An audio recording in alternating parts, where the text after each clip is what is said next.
I'd like to call the October 20th meeting of the Columbia County Planning Commission to order. If you'd stand with us, Commissioner Futch will lead us in our invocation, and Commissioner Caraway will lead us in the pledge. Let's bow our heads. Heavenly Father, bless this county. Help us make all the right calls. Allegiance to the flag of the United States of America, republic for which it stands, one nation, under God, indivisible, with liberty and justice for all. Thank you. Be seated. If I could remind you to please silence your cell phones during the meeting. We'd have 3 of 5 commissioners present tonight. We have one away on business and one that had a little medical procedure done, so they're absent tonight. But we do have a pretty short agenda tonight. Gentlemen, you've had a chance to review the minutes of the previous meeting from October 6th. If there are no changes or amendments to those minutes, I need a motion for approval. Make a motion. Do we hear a second? Second. All in favor? And I'll abstain since I was absent from that meeting. The motion to approve the minutes passes 2 with 1 abstention. Gentlemen, you've had a chance to review the agenda tonight. If there are no additions, I need a motion for approval. So moved. Do we hear a second? Second. All in favor? Motion to approve the agenda passes 3-0. Before we begin, I'd like to take a moment to clarify that the Planning Commission is a recommending body to the Columbia County Board of Commissioners. The decisions made on rezoning and variance requests tonight will be forwarded to the Commissioners for final action on November 1st, 2022 at 6 p.m. in these chambers. If you wish to address the Board of Commissioners at their meeting, please see Mr. Dylan Douglas to obtain a request to speak for us. Mr. Douglas there. So we have one piece of unfinished business. That is file AP 22-10-01, appeal to section 90-7. Mr. Butler. That is correct. So this is an appeal, and they've actually asked to postpone this to January 5th, 2023. Go through it very briefly. So what they're looking for, this is on Washington Road, out in front of Club Car, essentially. Shows the location of the property we're dealing with. It is CSX right away. They did request a billboard to go there. So because it's unzoned property, we told them they cannot have a billboard. And that's kind of the basis for the appeal. But again, since we're going to postpone it, we're not going to really get into some of that. Again, it shows the existing site and also the submitted plans, again, showing the billboard itself. And also the zoning, again, this is not zoned per code, so we've said it cannot have a billboard there. And also, again, the request is the appeal, and they request to postpone to January 5th, 2023. Thank you, sir. This is not a public hearing, so I'll need a motion to approve, to disapprove, or to postpone until January 5th, 2023. Mr. Chairman, it actually is a public hearing. It is a public hearing? Okay. It I'm was a sorry. public hearing before. I'm sorry. This is a public hearing. Is there anyone here that'd like to speak either for or against? Seeing none, I'll close the public hearing and accept a motion to approve, to disapprove, or to postpone until January 5th, 2023. Chairman, I make a motion to postpone AP 22-10-01 to January 5th, 2023. Here a second. Second. Any discussion? All in favor to postpone? Motion to postpone to January 5th passes 3-0. Under new business, we have one final plat, file H2D1, individual plat, White Oak Road, Group LLC. Mr. Butler. There's a request for an individual plat. Normally, we don't really look at these. This one is a little special. It does fall within the 5-year moratorium. The parent parcel was subdivided in 2018 and also in 2022, so they're still within that 5-year window. So any further subdivision of the property requires them to get planning commission approval. It's over off Pine Ridge Drive, White Oak Road, and also Shoecraft Road, and it's a total of 53.26 acres. Zoned RA residential agricultural. We're dealing with 6 lots, but it's a creation of 2 new lots. The other ones are basically moving some property lines around, so no new creation there. Again, it shows the location and zoning of the property around it. And also the aerial view of the properties we're dealing with. The individual plat itself, again, we're dealing with these 2 being created, and the other 4 that you can see here are all moving property lines about. One of the things when it was rezoned in March, these 2 properties here were subdivided at that point.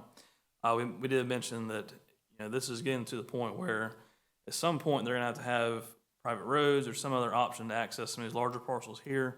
So they provide 60-foot right-of-ways, or not right-of-ways, easements here and here, so they can facilitate the possibility of doing that in the future. So they have done what we've asked them to do in regards to kind of planning this out for moving forward. So again, we don't really have any issues with waiving that 5-year moratorium in this situation. It's track C here. There is a blow up on the next page, kind of showing you what that looks like. Again, there was a slight error on the original plat. It was noted as the square footage was right, but the acreage was wrong. Again, they've revised that. Staff does recommend approval of the individual plat. Thank you, sir. Gentlemen, any questions? Not a public hearing, so I'll need a motion to approve, to disapprove, or to postpone. Mr. Chairman, I make a motion to approve the individual plat for the White Oak Group. Do I hear a second? Second. Discussion? All in favor? Approved passes 3-0. We've got two minor waivers that are presented as information only. Mr. Douglas, if you could present those two, file MW221001 and MW22002. Yes, sir. The first minor waiver that we're going to look at is 2311 Lawrence Street. That's an address within the Wrights Farm subdivision. It's a 0.19, give or take, acres and zoned PUD. This is an illustration of where that subdivision and that lot is within the subdivision, just south of Wrightsboro Road and west of Reynolds Road, sorry.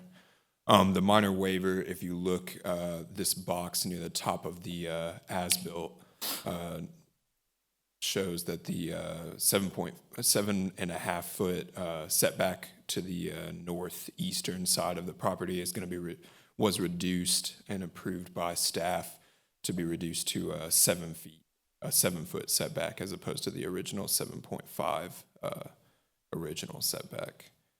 And we approved that on October 7th, 2022. The second address is within the same Wrights Farm subdivision at 2351 Lawrence Street, just up the road, 0.23 acres. Like I said, just down the road in the exact same subdivision, south of Wrightsboro Road and west of Reynolds Road. This time, the note is over here on the right of the as-built, showing once again a half-foot change to the original 18-foot setback to now leave it at a 17.5-foot setback on the eastern edge of the home, the eastern setback abutting Talbot Drive, and we approved that also on October 7th, 2022. Thank you, sir. And with that, that pretty much covers our agenda. We have no legal matters. Do we have any staff or commissioner comments? Do we have any public comments? Please come forward and give us your name and home address.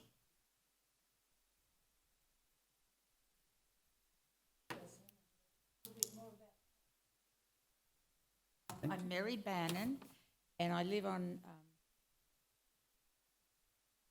Evans to Locks Road, Okay. and I volunteer Old Court panel. So You I have to work attend- with Chuck Evans? I'm sorry. Huh? You have to work with Chuck Evans? Yes, I am so somewhat. sorry. Yes, yes, I have to work with those guys. Well, we just make the recommendations and send them up, and so he comes to visit us sometimes, but we're going to move into the building.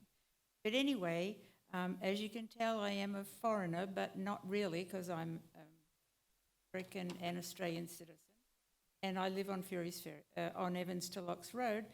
And I came to the commission about the work being done, or the planning on Fury's Ferry near Claiborne, and it seemed like the signs all went away and nothing happened. And now there's all sorts of digging there, and I'm just hoping that no more doctors' offices are going in there, that's something different. That's actually going to be a retail center. Good. And are you familiar with, what's the store up by Publix? Swank. Swank, the gentleman that owns, young man that owns Swank and owns Escape Outdoors and several others is building. Posh Tots. And Posh Tots, they're going to build a lifestyle center there, and it's going to be a really, really good development there. Very nice, because I'm looking to move, and I'm thinking of going over to North Augusta, but I really want to stay in this area because I'm involved here. I've been here for 25 years now. Sounds good, and I have therapy dogs too, so I go to Claiborne, and so I'm that there'll be restaurants and places that we can go walk around with our therapy dogs down there. And then the other not so nice thing I have to complain about is that Hanover Place. And we drive up and down that road and look at that Hanover Place on Evans to Locks Road, and it's an eyesore. For our county, it's an eyesore. And I don't mind the development so much, but it's such a mess. I And don't there's know these what- old vehicles that look like they've been there for 100 years. I don't know, they've laid some pavement there, because I've driven in there a couple of times to, and, you know, occasionally there'll be a guy there with a broom or a shovel, and, but there's not much taking place. They're No, actually, nothing's- they're actually almost done. They're They're, nearly done, but yeah, we did the final plat, I think Yeah. either last meeting or 2 meetings ago, something like that. Yeah. So they're getting close to, what that means is they've done all of the, necessary improvements for the site, Start be selling able to lots. plat it and then now be able to start construction on the individual units. So hopefully some of that, are they going to be townhouses? Are they going to be apartments? They're gonna be Charleston-style houses with rear entry garages. those have, So- there's alleys and, Familiar with Northridge? Oh, yeah. It's gonna be similar to that. Well, if they could just get rid of the mess. The old That- trucks, I mean, they look like they came from Nazi Germany or something, 500, 100 years ago. I mean, they're just terrible. So could you possibly have them clean it up a little bit, make it look a little? We can make the request, I think. yeah. Is that- I think now that they're done with the infrastructure, portion of the development, I think you'll see, hopefully we'll see some of that stuff be relocated elsewhere, and not on that adjacent site, so. Okay. And I have to admit that I live opposite the Grand Mansion that's going out on Evansville Lakeside. It's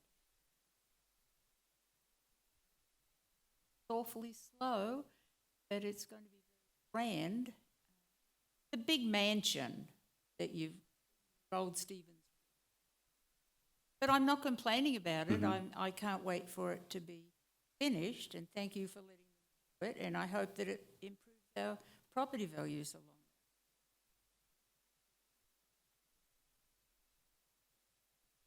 I mean, there's some very nice houses. I live on the other side. Waiting anxiously. Anyway, that's all I have to say. Well, thank you, ma'am. We appreciate you. And I appreciate you listening to me. No worries. We appreciate you volunteering in juvenile court too. That's I'll be a back. big job. That's an important job. Yeah, well, I want to do some other volunteer work. Plenty of opportunity. Thank you, ma'am. Are there any other staff or commissioner comments? No, any other public comments? Seeing none, I'll accept a motion for adjournment. So moved. Do I hear a second? Second. Any discussion? Third. All in favor? Motion to adjourn passes 3-0 at 6:13. Next meeting is November 3rd, 2020 in these chambers, 6 PM. November 3rd.